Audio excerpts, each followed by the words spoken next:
ये कहानी है स्पेन के 10 साल के लड़के की जिसे फुटबॉल खेलने का शौक था, जो फुटबॉलर बनना चाहता था, गोलकीपर बनना चाहता था।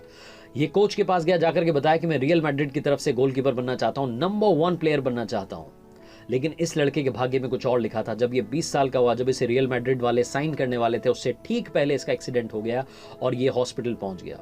डॉक्टर्स ने बताया कि इसकी कमर के नीचे का हिस्सा पैरालाइज हो चुका है, अब ये चल नहीं पाएगा। लड़का 18 महीने तक हॉस्पिटल में रहा, समझ नहीं पा रहा था कि क्या करें। सपना टूट चुका था। एक नया सपना बनाया, गाने लिखना शुरू किया, कंपोज करना शुरू किया, धुन बनाना शुरू किया, गाना शुरू किया। आप यकीन नहीं करेंगे, 5 साल बाद लड़के ने life goes on the same इस नाम से एक सॉन्ग गाया, पॉपुलर सॉन्ग हुआ। ये लड़का टॉप 10 सिंगर्स में शामिल हुआ। इसके 30 करोड़ से ज्यादा एल्बम्स बिक चुके हैं। नाम है जूलियो इग्लेसियस। हमें बताते हैं कि सपना टूट जाए तो हारना मत, एक और सपना देखना और कर दिखाना कुछ ऐसा कि दुनिया करना चाहे आपके जैसा। स्टोरी, एक बार एक किसान गौतम बुद्ध के पास गया और जाकर के बोलने लगा कि मेरी जिंदगी में समस्याएं ही समस्याएं, एक के बाद एक समस्या गिनाने लगा। बारिश नहीं होती है, बारिश होती है तो फसल बर्बाद हो जाती है, ज्यादा हो जाती है, कम हो जाती है, घर परिवार में चिड़चिड़ा रहता हूँ, गुस्सा करता हूँ, बहुत सारी बातें बोलने लगा। गौतम बुद्ध चुपचाप सुनते रहे। जब उसने सारी बात खत्म कर ली तब भी गौतम बुद्ध ने कुछ नहीं कहा। तो उसने पूछा कि इतनी दूर से आपसे मिलने के लिए आया हूं, आप कुछ नहीं बोल रहे हैं। गौतम बुद्ध ने कहा कि मैं तुम्हारी मदद नहीं कर सकता। तो उस किसान ने कहा कि आप ये क्या कह रहे हैं, मैं तो आपके पास बड़ी आशा लेकर आया था। तो गौतम बुद्ध ने समझाया कि इस जिंदगी में हर किसी की जिंदगी में 83 समस्याएं आती हैं। मैं 83 का हल नहीं कर सकता, लेकिन 84वीं का हल कर सकता हूं। तो किसान ने कहा 84वीं समस्या कौन सी है? तो गौतम बुद्ध ने कहा कि 84वीं समस्या ये है कि तुम ये मानते हो, सोचते हो कि समस्या नहीं आएगी। जिस दिन तुमने ये मानना सोचना बंद कर दिया, समस्याएं अपने आप कम हो जाएंगी। ये जिंदगी है, इसमें सुख दुख तो आएगा, समस्याएं तो आएंगी, लेकिन तुम्हें योद्धा की तरह लड़ाई लड़नी होगी। तभी जाकर के तुम जिंदगी की जंग जीत पाओगे। समस्याओं का सामना करने के लिए योद्धा बनिए, कमजोर मत बनिए।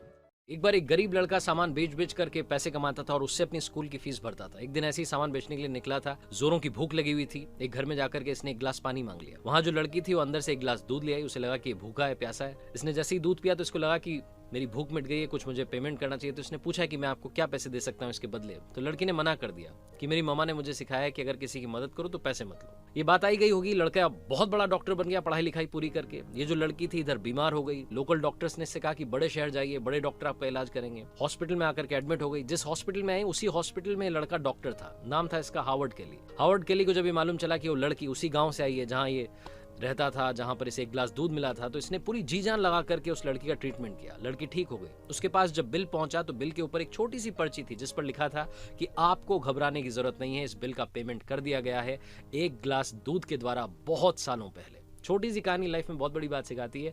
अच्छा करोगे तो अच्छा घूम करके वापस आएगा। और ये कहानी है महाभारत के युद्ध की, जब कौरवों की तरफ से पितामह भीष्म युद्ध लड़ रहे थे और पांडवों का साथ भगवान श्री कृष्ण दे रहे थे। एक दिन दुर्योधन ने पितामह भीष्म पर आरोप लगा दिया कि पितामह आप पूरी तैयारी के साथ, पूरी ताकत के साथ युद्ध नहीं लड़ते। तो गुस्से गुस्से में आकर के पितामह ने ये प्रतिज्ञा ले ली कि मैं गंगा पुत्र भीष्म ये प्रतिज्ञा लेता हूं कि मैं कल सुबह युद्ध भूमि में जाकर के पांडवों का वध कर दूंगा। ये बात जब पांडवों की पत्नी द्रौपदी को मालूम चली तो भगवान के पास गई और श्री कृष्ण के पास जाकर के बोली कि हमें इस समस्या का समाधान दीजिए। तो श्री कृष्ण ने एक उपाय बताया। द्रौपदी पहुंची, पितामह भीष्म के शिविर में जाकर के उन्हें प्रणाम किया और जैसे ही द्रौपदी ने प्रणाम किया, अचानक से पितामह भीष्म के मुंह से निकल गया अखंड सौभाग्यवती भव। उन्होंने आशीर्वाद दे दिया और जैसे उन्होंने आशीर्वाद दिया वो संकट में पड़ गए कि क्या करूं।